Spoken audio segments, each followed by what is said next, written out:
Chapter 2 for Fortnite Creative has been crazy. The other day, I saw Top 5 Gaming do an entire history of Fortnite Chapter 2. Well, I thought it would be fun to do the same thing, but with Creative Mode. Creative Mode has grown a ton in this chapter. We've been through a lot of ups and downs and a long dry period in 2020. The future is super bright for Fortnite Creative, and I feel like Chapter 3 is going to be even bigger for Creative Mode than Chapter 2 was. So let's look back at what we were to get excited about where we're going. All right, guys, let's jump into it. The beginning of Chapter 2 is when I really started doing update videos for Creative Mode. For that, I'd mostly just played through maps and showed people how to get through them. But now I wanted to start to get more into the building side of things. And you can tell here, I'm still not as practiced in my update videos, as I felt like my family could hear me yelling about the cool updates. I'm whispering because it is update day and it is 5 in the morning. But Chapter 2 started with kind of a bang. We got the lock device and the conditional button device, both of which would prove to be extremely useful for all kinds of maps. In the very next update of Chapter 2, we got what I consider one of the best devices ever, the teleporter. You can see here I created this little scene of me showing off how you can teleport all over the map and experience different things, which before this, we could do nothing like that. Just after that, we also got the perception trigger, which was super cool. And while it's not in every map,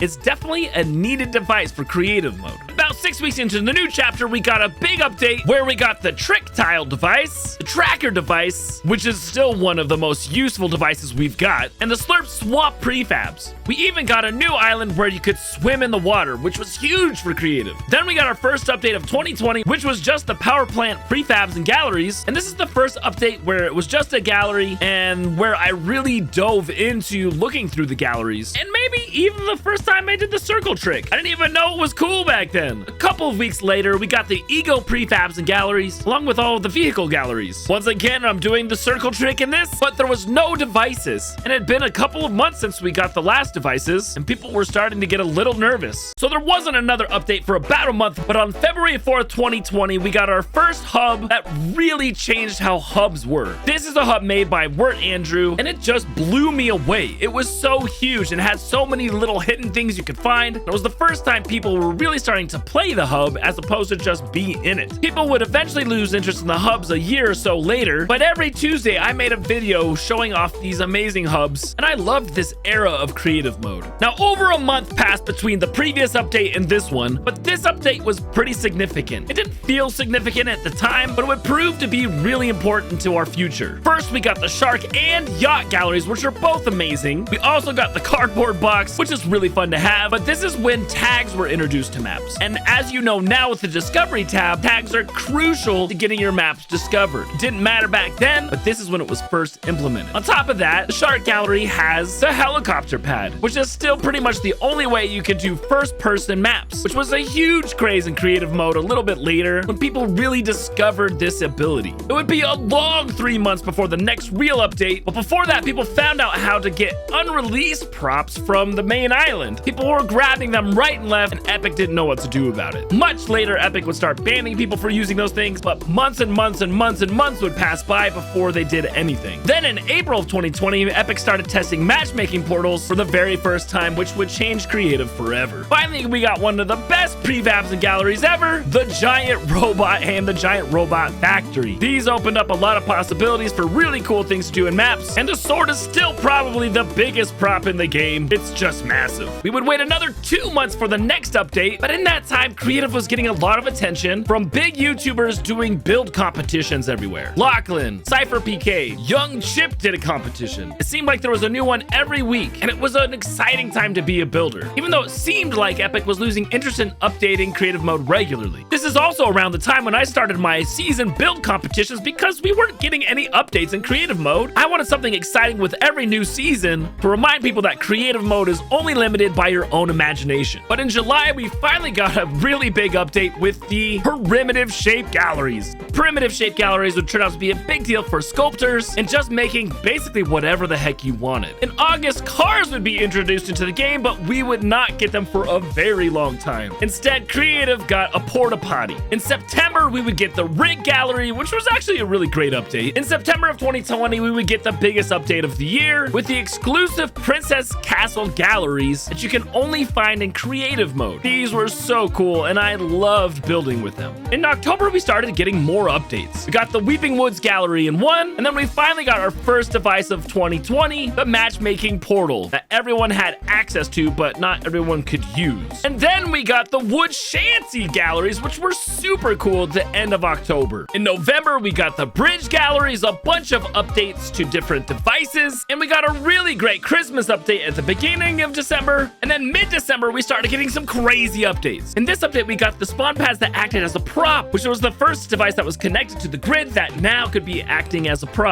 And then we got the player reference device, which was the first peek into NPCs in creative mode. We finally started getting some guns that were in Battle Royale in creative mode, and we got a whole bunch of new random galleries like a day after this update. All of this proceeding when Tim Sweeney first announced Creative 2.0. This was a huge bomb that dropped because it seemed like Epic had just not cared about creative mode, and now we saw why it had slowed down. They had been working on a new system that would hopefully release the next year. So far, it doesn't look like we're gonna get it this year, but we know Epic is working on it. And that wrapped up 2020. January was a very strong month of updates when we finally got the agency prefabs and galleries and the lazy links prefabs and galleries. In February, we would only see one update, but it was a big one when we finally got 3 new devices. We got the endgame device, the prop version of the checkpoint, and the phone booth where you can change your skin. We were also starting to see new Battle Royale guns come to creative mode just a couple weeks after they came out. In April, we would see a huge change in updates. We started by getting the really great haunted prefabs and galleries, but then on April 13th, we got cars. This is the first update in a string of updates that really brought a lot of excitement to creative mode. Not only did we get cars, we got the race checkpoints, and then just 2 weeks later, we got helicopters in the game. We got 13 new guns, crash pads were finally in creative mode, and to top it all off, we got the save device, which was a game changer. Boats would come soon thereafter, amongst a whole bunch of other changes like thermometer islands, VFX devices, character devices, and a myriad of other amazing changes. Creative mode was fun again. There was so much to do, so much to play with, so much to create, new types of maps, new things to test and push the limits of. From this point on, the rest of the year, it felt like every single update we got was bigger than the previous. Whether it was an amazing prefab or gallery, or brand new devices, or things we weren't even expecting, creative mode just had a new energy and a new life to it. Later, we would see changes to the discovery tab, which has come with a lot of pain and growing, and we're still in the middle of that. But the creative we know today feels so much different than the creative we knew at the beginning of Chapter 2. There's a lot of excitement and a lot of pain as well. Some people want to look back at the past and say, why can't we have what we had? It was a simpler time. And while yes, change is hard, I love the state that creative mode is in. So what's next on the table? Well, that's for another video, but I can't wait to see where we're at the end of Chapter 3.